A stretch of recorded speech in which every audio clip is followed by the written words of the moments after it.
sobre cada desejo. Nessa noite, nós estamos prostrados diante desses pedidos, porque sabemos que o Senhor pode responder todos. Nós sabemos que tudo está no teu controle. E eu apresento esses pedidos nas tuas mãos. No nome, venha orar dela. Em nome de Jesus. Mova as águas, Senhor. Mova as águas, Senhor. Mova as águas. Mova as águas. No nome de Jesus Cristo. Você diz?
Gente, nós vamos orar pelas campanhas. Quem está na campanha aí nas segundas-feiras? Cadê a pastora Marcela? Glória a Deus, hein? Eita, glória a Deus. Gente, todas as segundas-feiras a gente está sempre orando. E as pessoas ficam me perguntando por que eu tenho que entrar numa campanha. Gente, Deus sabe tudo, faz tudo e quer tudo. Só que às vezes você fica terceirizando a sua guerra para outro. E uma coisa eu aprendi. Que aquilo que eu devo orar, eu tenho que orar, não é colocar o outro para orar por mim. Então, por isso que nós temos aqui todas as semanas a campanha Mais Que Vencedores. Que aqui você vai colocar os seus pedidos de oração. E você, junto comigo, nós vamos orar pelo seu pedido. Por quê? Isso aqui é para te amarrar no culto? Não. Isso aqui é simplesmente para que você tenha um propósito na sua própria vida. Então, por isso que é importante você estar na campanha. São 7 segundas-feiras. Você vai colocar aqui o seu pedido e através do seu pedido Deus vai responder. Esse papel tem poder? Nenhum, mas ele tem um grande poder, o poder da lembrança. Porque todas as vezes que você olhar para esse papel, você vai lembrar que você tem algo a guerrear. Então você que não está, você tem que pegar e começar aqui, ó, a guerrear toda segunda-feira, a colocar aqui o seu pedido. Semana passada nem irmãos, semana retrasada nós temos um testemunho, né? A menina foi totalmente curada do câncer. Por quê? Estava orando.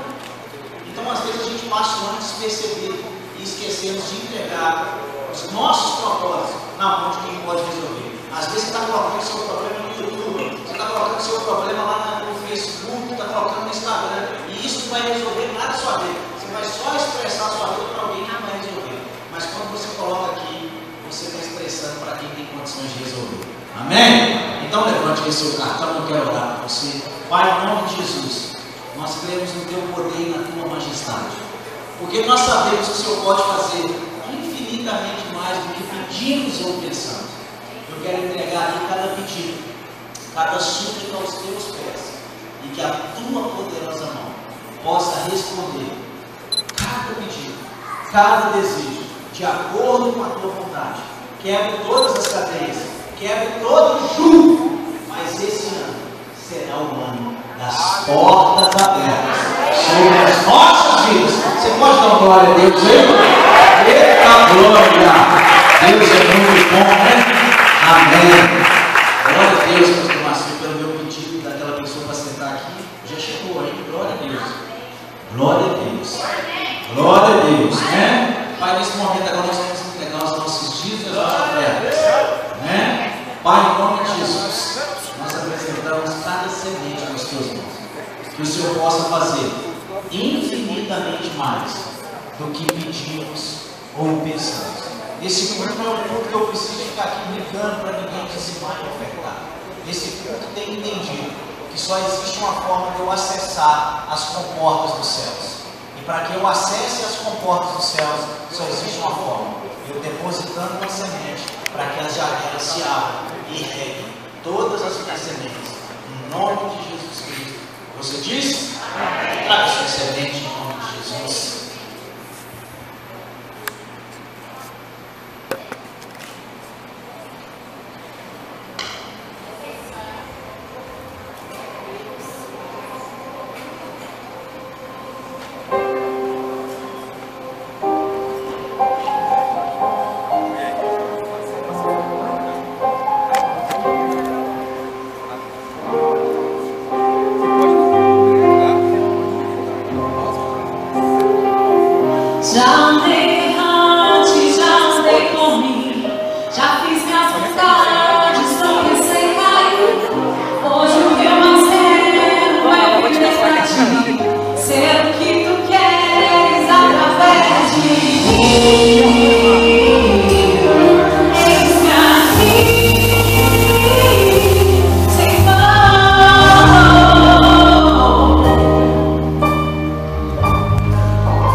Essas 4 segunda-feiras.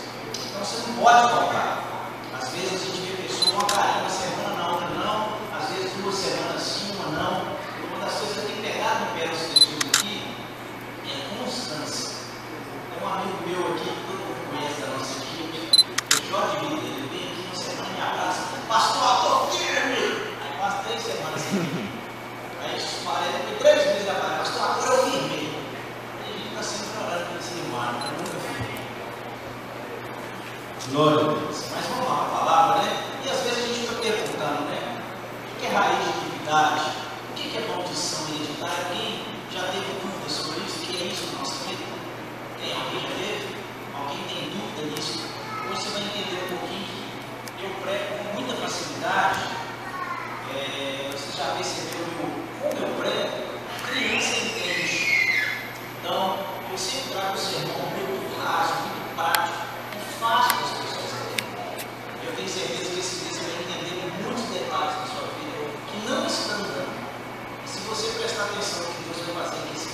dançar, fazer bagunça, não me incomoda.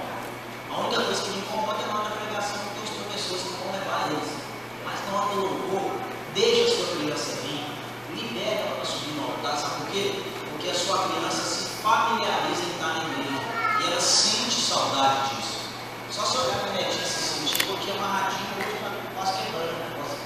Tem que dar um jeito dela agora. Entendeu? Mas por quê? Porque eu estou ensinando isso. Porque eu tinha birra de ir na igreja, aqueles pastores chatos, menino que queria colocar a mão na bateria, não podia, queria botar a mão na guitarra, não podia. Aí depois me desviava e o mundo, o pastor falava assim, ah, isso é o demônio. Não, você foi o demônio que expulsou as crianças da igreja. Então aqui, se esses meninos quiserem tocar teclado, eles podem vir, pegar o violão, tocar, pode tocar. Porque a igreja tem que ser, essas crianças têm que vir para a igreja sentir prazer de estar na igreja. E não recurso de pastor por vir na igreja, né? Quem achou, diga amém. Diz assim, quando Jesus chegou na região de Gadara, no lado leste do lago da Galileia, foram se encontrar, retorno para mim, com eles, 2 homens que estavam dominados por demônios. Eles viviam no cemitério, aonde estavam morando. Eram tão violentos e perigosos que ninguém se arriscava a passar por aquele caminho.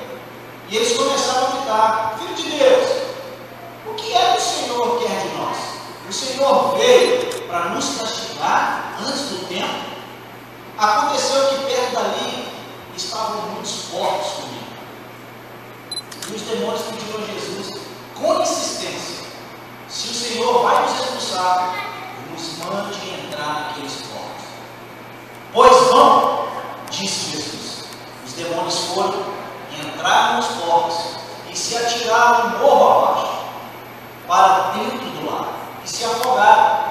Os homens que tomavam conta dos porcos fugiram e chegaram até a cidade. Lá contaram tudo isso e também o que havia acontecido com os 2 homens que estavam endemoniados. Então todos os moradores daquela cidade saíram para se encontrar com Jesus. E quando encontraram Jesus, pediram com insistência que Jesus fosse embora. Eu preciso de retorno aqui, meu lindão. Sem retorno, pastor não prega. Levanta meu retorno aqui, por favor. Glória a Deus. Pai, fala conosco. Abre o nosso entendimento. Que a tua palavra seja direcionada aos nossos corações. Abre o entendimento desse povo. Porque eu quero entender que não é um ano de portas abertas. Mas às vezes as portas não têm sido abertas para nós. Porque existem tendências a serem resolvidas. E que nessa noite nós possamos sair daqui com a nossa mente pronta para resolver tendências espirituais sobre a nossa vida, no nome de Jesus Cristo. E você diz? Quando eu li esse texto, eu ficava sem entender esse texto.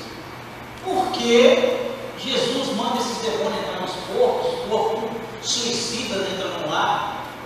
Mas quando eu fui para Jerusalém, Israel, isso foi muito legal para mim. Eu acho que todo cristão precisa de Israel. Esse ano passado foi uma das melhores viagens que eu fiz. Eu até falo para minha esposa que ela dançou de ter perdeu a melhor viagem da vida. E quando você chega em Jerusalém, existe, todo mundo fala o mar da Galileia, mas não é mar, é o lago da Galileia. E no lago da Galileia existe Decápolis, as 10 cidades em torno desse lago, que parece realmente um mar. É como você vê quem já foi ali em Vaz das Flores, é como se fosse umas 10 Vaz das Flores, é muito grande o lago. E essas 10 cidades foram as cidades que Jesus evangelizou o seu ministério quase que todo, depois que ele foi para a capital, Jerusalém. Mas essa Cafarnaum ali foi um lugar aonde Jesus atuou a sua vida quase que toda, ministerialmente. E quando Jesus nasceu naquela época, Decápolis, aquelas cidades, já tinham sido tomadas pelo Império Romano.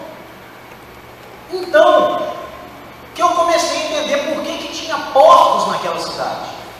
Porque naquela época, ou até hoje também, judeus não comem carne de porco.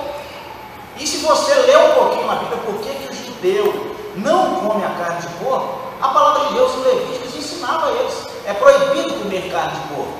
Para vocês o povo é impuro, pois tem casco dividido, mas não rumina. Não comam nenhum desses animais, nem mesmo toque neles quando estiverem mortos. Todos são impuros. Então o judeu não comia carne de porco. Então por que naquela cidade tinha porco? Porque o Império Romano já tinha possuído algumas cidades.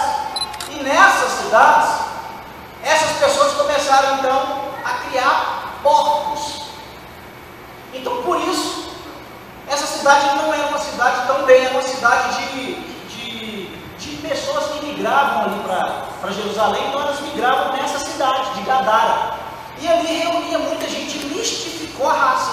Então ali eles começaram a criar porcos. Pastor, mas por que os demônios entrou no porco? Daqui a pouquinho você vai entender. Eu quero falar hoje sobre território.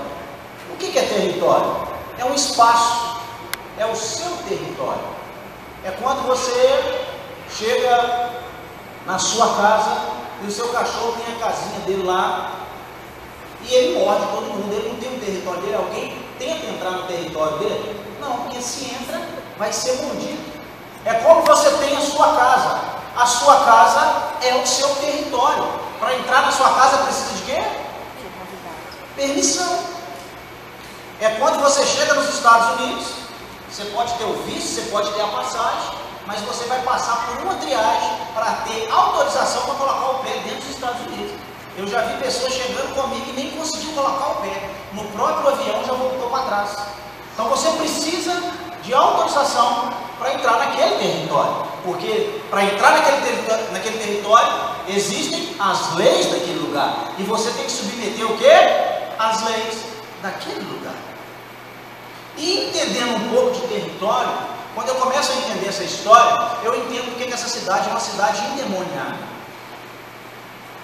Por que essa cidade é uma cidade endemoniada? Porque essa cidade é uma cidade que fere princípios. Fere princípios de uma cidade de judeus e uma cidade agora que começa a comercializar uma carne que é proibida por Deus. E quando essa cidade começa a agir de forma errônea, ela começa a atrair situações contrárias a essa cidade. Então essa noite eu quero falar um pouquinho sobre a importância da nossa vida, que é o território de Jesus. A sua casa, a importância de você entender que a sua casa é um território do reino de Deus. Amém. Que a sua vida é um território do reino de Deus. E se você compreender isso aqui hoje, você vai entender o que você precisa de botar para fora hoje, para que demônios não tenham legalidade na sua casa e na sua vida. E aí eu comecei a olhar essa história. Por que os porcos, então, Jesus mandou os demônios ir embora? Porque ele podia ter falado, vai embora dessa cidade. Mas ele sabia que aquela cidade tinha legalidade para que os demônios voltassem de novo. E se a gente mergulhar na Bíblia, nós vamos entender o quê? O que a Bíblia ensina? Se você vai lá, eu oro aqui por uma pessoa no culto e expulso os demônios que possa ter na vida dela. O que acontece? O demônio sai.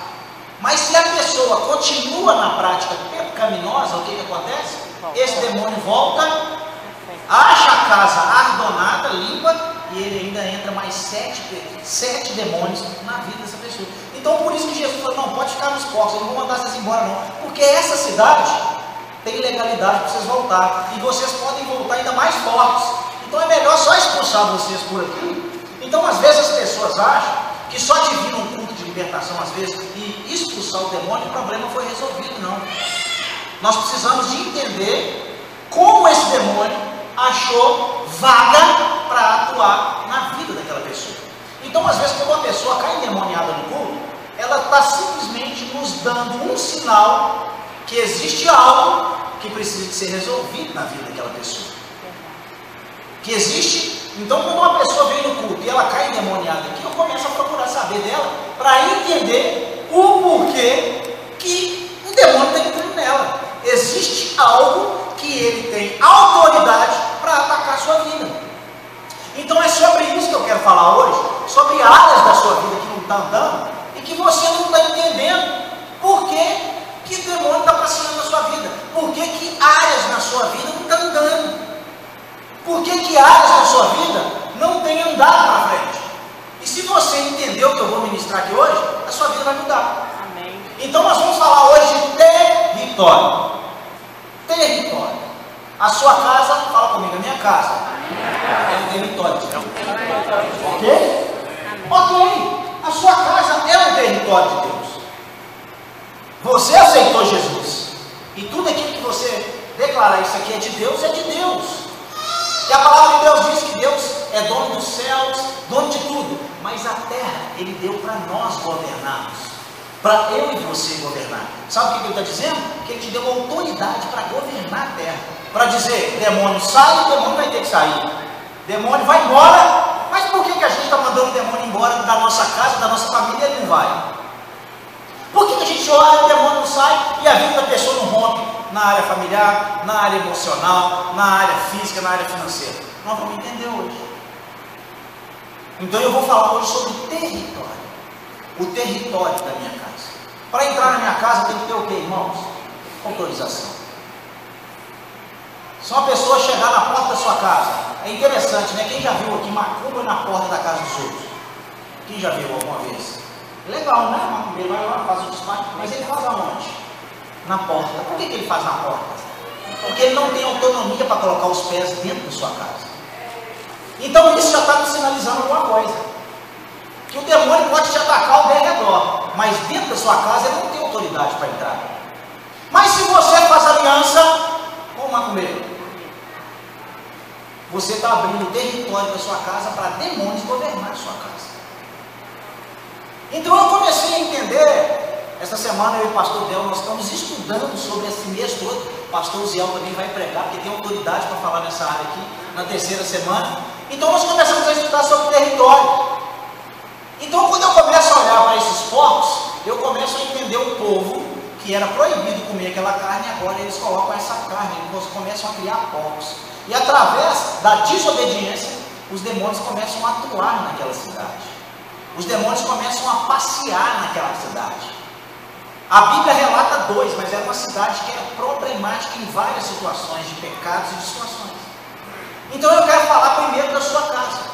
E eu quero te contar alguns detalhes aqui que de repente pode bater em você e você entender por que a sua casa não anda. Se a sua casa é território de Jesus, demônio tem poder para entrar na sua casa, sim ou não? Não. Não tem. Mas se eu abro a porta para o diabo entrar, Satanás tem poder? Sim. Tem poder. Então vamos trazer umas coisas práticas aqui para a gente entender. Você é cheio do Espírito Santo, vem na igreja, mas lá na sua casa o padrãozinho de água tem um gato. Aí você abriu a porta para quem entrar na sua casa?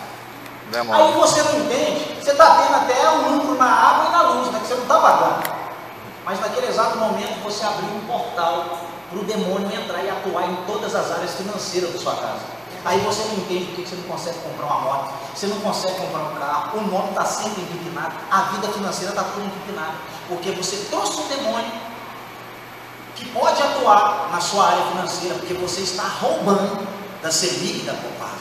Pastor, mas eu não vou dar conta. Ou você crê em Deus que vai te dar condições, ou então você larga Deus. Então eu comecei a entender por que tem casas que não prosperam.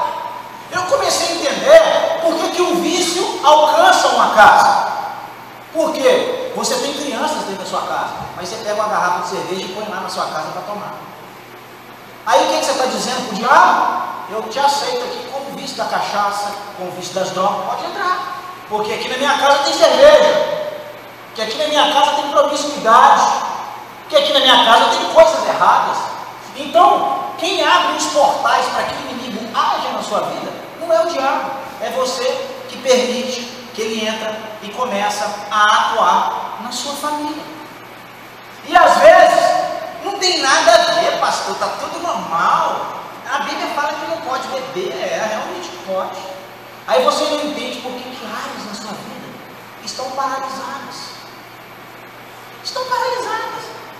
Pai e mãe que permite, né? Ai pastor, esse mundo está tão perigoso. Eu aceito meu filho aqui dentro de casa para namorar, ter relação sexual. O que você está fazendo com a sua casa? O que você está fazendo com a sua casa? Não, o que você está fazendo com a sua casa? Você começa a abrir um monte de portal, e aí você não entende. Por que a sua casa está endemoniada, está possuída, nada anda, nada vai para frente? Porque você, no seu território, que você diz que é de Deus, você tem aberto a porta para que demônios passeiam na sua casa. As pessoas querem casar. Quem aqui quer casar? Quem ainda não casou? Você quer casar? Mas casar na igreja às vezes é ser careta. Por quê? Porque a igreja ensina que você tem que aguardar a pessoa para casar. Se existe uma das coisas que eu mais choro hoje, uma das coisas que eu mais sou triste no meu ministério, na minha vida pessoal, eu queria ter casado virgem. Isso foi uma porta da desgraça que eu abri na minha vida. Sou feliz com meus filhos? Óbvio. Eu não estou dizendo os filhos, eu estou dizendo as minhas atitudes. Aí você começa a namorar. E você é o quê? Território de quem? Hã? Jesus. Você é território de Deus, sim ou não? Sim. Mas você transa com seu namorado. E você começa a ser território de quem? Do inimigo. De diabo. Você é casado? Você casou com essa pessoa? Você casou com essa pessoa? Mas você está tendo relação com ela. E em vez de você abrir um portal de bênção para a sua vida, você abriu um portal de maldição. Aí você não entende porque a pessoa está namorando e está não sei o quê. De uma hora para outra o namorado vai embora. De uma hora para outra a namorada some. Por quê? Porque o território que era para ser governado por Deus agora está sendo governado por demônios e por práticas ilícitas. E aí nós vamos abrindo um monte de portal, meu irmão. Nós vamos abrindo um monte de coisa. Nós vamos abrindo um monte de coisa. E quando a gente vai olhar para a nossa vida está só caindo de produção. E quando eu estou pregando esse sermão aqui, irmão, estou pregando para mim. É para mim analisar minha vida também. É para eu começar a olhar ao meu redor e começar a ver os portais que a gente abre. Aí às vezes, dentro da sua casa, a sua casa é um altar de quem? Senhor. De Deus. Mas você usa a sua casa para fazer fofoca dos outros. Você usa a sua casa para falar mal da vida dos outros. Mas a sua casa é um território de Deus. Mas um território que você usa para fazer fofoca. Se tem uma coisa lá em casa que não existe, é sentar para falar mal dos outros. Começa lá, minha esposa está aqui, ela testemunha, gente. Acabou. Agora ela pode me vir comentar com a minha equipe, conversar com os pastores. Olha, aquela pessoa está assim, nós precisamos te ajudar. Agora sentar para falar do outro. Aí às vezes tem gente aqui que não bebe, mas leva gente na sua casa para fazer churrasco com bebida. Eu tenho um monte de amigo que bebe, mas no dia que vai na minha casa, vai tomar água com gás, com limão, refrigerante, porque a minha casa é um altar de Deus. A sua casa. Aí você tem uma empresa.